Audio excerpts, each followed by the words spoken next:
नमस्कार दोस्तों, चैनल में आपका स्वागत है। और आज हम स्टार्ट करने वाले हैं आइडेंटिफायर्स इन जावा। तो दोस्तों, पहले इसका डेफिनेशन जानते हैं कि आइडेंटिफायर्स होता क्या है। So identifiers can be any name, variable name, method name, class name या इंटरफेस नेम।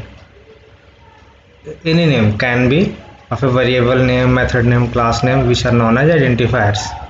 फॉर एग्जाम्पल दोस्तों, अगर हम कोई भी वेरिएबल डिक्लेयर करते हैं तो int x equal to 20। Okay, for example के तौर पर देखिए, इंट x इक्वल टू 20 मैंने लिखा।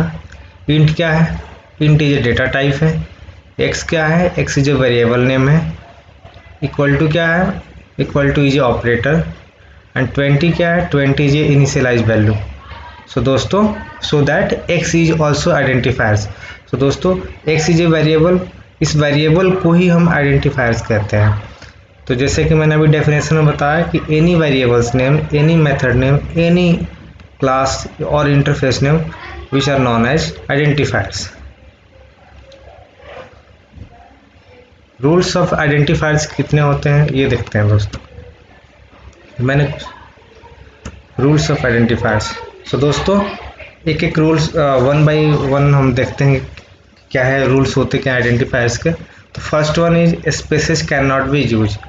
दोस्तों, हम कभी भी आइडेंटिफायर्स या वेरिएबल डिक्लेयर करते हैं तो space can not be use. For example देखिए, मैंने लिखा है int stud space name no number equal to 500। So दोस्तों, ये रॉन्ग होगा, ये गलत होगा। तो आइडेंटिफायर्स का पहला रूल होता है कि कभी भी तो दो वर्ड्स के बीच में स्पेस नहीं होना चाहिए, वो अदरवाइज एक्सेप्शन थ्रो करेगा। नंबर 2 रूल्स क्या होते हैं? Only underscore and dollar sign can be use in special symbol case. So दोस्तों, अगर हम स्पेशल सिंबल केस की अगर बात करें तो ओनली अंडरस्कोर और डॉलर साइन ही यूज होते हैं, और कोई भी स्पेशल कैरेक्टर आप यूज नहीं कर सकते during the initialize of variable या declaration of the variable. For example, int मैंने लिखा है अंडरस्कोर के लिए, तो int stud underscore number equal to 500, this is correct. ये दोस्तों करेक्ट है वेरिएबल। इसी तरीके से अगर आप चाहें तो स्पेस ना लगा के यहाँ पर डॉलर साइन लगा सकते हैं, तो भी करेक्ट होगा, तो भी कोई एक्सेप्शन थ्रो नहीं करेगा आपको प्रोग्राम। तो नंबर 2 हो गया दोस्तों। Number 3, reserve keyword can not be use. So दोस्तों, जैसे कि पता है हमें कि रिजर्व कीवर्ड हमारे 50 या 53 के अप्रॉक्स होते हैं इन जावा में। तो इनके अलावा हम फॉर एग्जांपल जैसे हमारे जो रिजर्व कीवर्ड होते हैं private, protected, boolean, true, false, इस टाइप के वैल्यू, इनको हम एज ए आइडेंटिफायर्स कंसीडर नहीं करते, ना ही इसको वेरिएबल हम बना सकते हैं। अगर हम जैसे एग्जांपल के तौर पर इंट प्राइवेट इक्वल टू 20 और इंट या ट्रू इक्वल टू 50 में अगर आप इनिशियलाइज करेंगे इस वैल्यू को, इस वेरिएबल को, तो आपको एक्सेप्शन थ्रो करेगा दोस्तों। इसका मतलब कि प्राइवेट और ट्रू जो है वो रिजर्व कीवर्ड है। दोस्तों, अगले वाला स्लाइड में मैं दिखाता हूँ देयर आर रिजर्व कीवर्ड्स कौन कौन से होते हैं हमारे जावा में। सो दोस्तों, अगर आप चाहें तो आप नोट कर सकते हैं इस स्क्रीन को पॉज करके। Abstract, boolean, break, while, case, ये सारी हमारी रिजर्व कीवर्ड्स होती हैं जावा में। तो इन किसी भी की को हम यूज नहीं कर सकते as a identifier in Java. Next point है दोस्तों, 4th पॉइंट है integer value can not be use.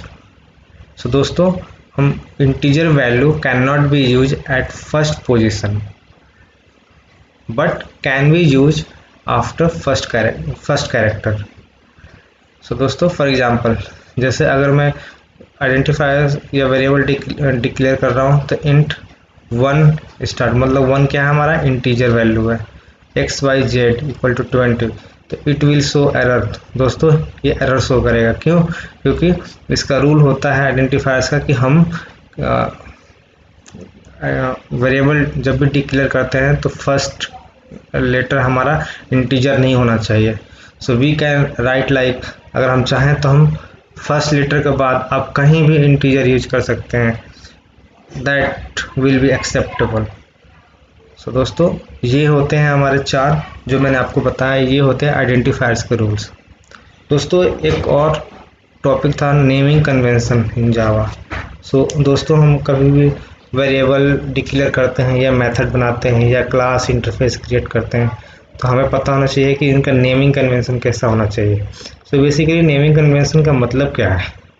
Naming convention का मतलब होता है कि आई कैचिंग हो और इजी टू अंडरस्टैंड हो। अगर मैं मल्टीपल कीवर्ड लिखूं लेकिन उसका कन्वेंशन अगर सही रहूं तो मैं उस वर्ड को इजीली मैं समझ पाऊँ कि क्या लिखा है। और वो केस आता है अगर मल्टीपल कीवर्ड के मिला के अगर आप कोई वेरिएबल डिक्लेयर कर रहे हो या मेथड क्रिएट कर रहे हो या क्लास क्रिएट कर रहे हो, उस केस में ये नेमिंग कन्वेंशन बहुत ज़्यादा मायने रखती है। सो फॉर एग्जांपल देखिए दोस्तों, वेरिएबल में अगर मान लो आपको एक कोई वर्ड है तो आप इस तरीके से माई लिख के आप वेरिएबल डिक्लेयर कर सकते हो। अगर 2 वर्ड है तो आप अंडरस्कोर लगा सकते हो, माई अंडरस्कोर जावा। अगर 3 वर्ड है तो माई जावा, माई अंडरस्कोर जावा अंडरस्कोर डेमो। तो इस तरीके से आप वेरिएबल डिक्लेयर कर सकते हैं। मेथड कैसे डिक्लेयर करते हैं दोस्तों? तो मेथड का फर्स्ट हमेशा नेमिंग कन्वेंशन यही होता है कि फर्स्ट लेटर मेथड का वो स्मॉल लेटर से होता है और ये ब्रैकेट के साथ। अगर 2 हो तो माई प्लस फर्स्ट लेटर ज़रूर आपका, भले ही उसके बाद आप कैपिटल लेटर ले लें लेकिन फर्स्ट लेटर आप स्मॉल रख सकते हैं। सेकंड वर्ड आएगा उसका फर्स्ट लेटर आप कैपिटल रखें। इसी तरीके से 3 वर्ड अगर होंगे उसको कैसे आप मेथड में लिखोगे तो माई जावा डेमो। इसी तरीके से दोस्तों क्लास और इंटरफेस के लिए भी अप्लाई होता है। क्लास और इंटरफेस कभी भी क्रिएट किया जाता है तो फर्स्ट लेटर जो नेमिंग कन्वेंशन होती है उसका फर्स्ट लेटर कैपिटल होना चाहिए। तो फर्स्ट लेटर के लिए मान लो माई है तो उसका फर्स्ट लेटर कैपिटल है, 2 वर्ड के लिए है तो my first and second word का फर्स्ट कैपिटल। इसे कैमल केस भी कह सकते हैं दोस्तों। तो दोस्तों ये नेमिंग कन्वेंशन होता है। ऐसा नहीं है कि अगर आप मेथड या वेरिएबल में अगर स्मॉल ना लिखें या कैपिटल से लिख देंगे या फिर अंडरस्कोर ना लिख के एक साथ लिख सकते तो भी ये वर्क करेगा, ऐसी कोई इशू नहीं आएगी। बट नेमिंग कन्वेंशन का मतलब ही हुआ आई कैचिंग और easy to understand. Multiple words को इजीली हम समझ पाते हैं कि अच्छा जैसे ये माई जावा डेमो है, हम समझते हैं कि माई जावा डेमो एक अलग अलग 3 वर्ड है, इनको कंबाइन करके बना है। सो दोस्तों ये होता है हमारा नेमिंग कन्वेंशन। सो दोस्तों थैंक यू, धन्यवाद। और दोस्तों अगर कोई और भी चीज़ें आपका सजेशन हो तो आप प्लीज़ कमेंट कर सकते हो और अपना फीडबैक ज़रूर दें दोस्तों। धन्यवाद।